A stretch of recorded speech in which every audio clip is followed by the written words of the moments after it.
السلام علیکم پیارے بچوں، welcome to my YouTube channel.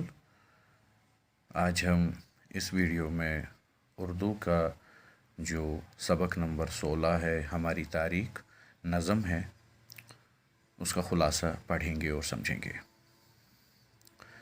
شاعر نظم ہماری تاریخ میں ہندوستان میں انگریزی شاطرانہ نظام حکومت کے منفی اثرات کا ذکر کرتے ہوئے کہتے ہیں کہ ہمارے ملک کی تاریخ جو محبت اور خلوص پر مبنی ہے، انگریزی حکومت سے پہلے گھر گھر میں کسی بھی تعصب کے بغیر ہم دیوالی، عید اور ہولی کے تہوار مل جل کر مناتے تھے، لیکن انگریزی حکومت نے پورے ملک میں اپنی چالاک سیاست کے سبب لوگوں کے دلوں سے یکجہتی، پیار محبت اور بھائی چارے کا جذبہ نکال کر انہیں ایک دوسرے سے نفرت اور عداوت کرنا سکھایا۔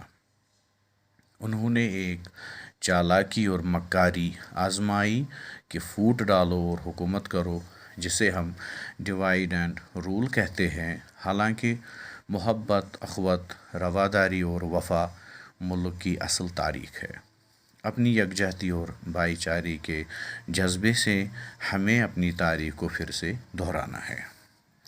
شاعر وطن کی تاریخ جو کہ مشترکہ تہذیب اور مذاہب پر مبنی رہی ہے، جس کا حصہ قرآن پڑھنے والے بھی اور گیتا پڑھنے والے بھی تھے، یعنی یہ ہندو، مسلمان، سکھ، عیسائی مذاہب کی مشترکہ تہذیب و تاریخ رہی ہے، جو امن، دوستی، صلح کا سبق دیتی ہے۔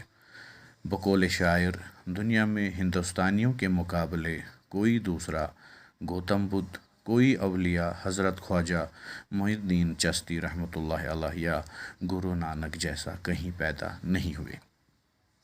اب انگریزوں سے آزادی کے بعد لوگ آزاد ہیں، ان کے ذہن آزاد ہیں، سوچ آزاد ہے۔ انگریزوں کی گندی سیاست اور نفرت کے اندھیروں کے جال ٹوٹ گئے۔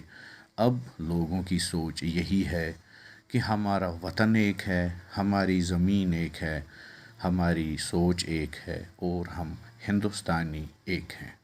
شکریہ۔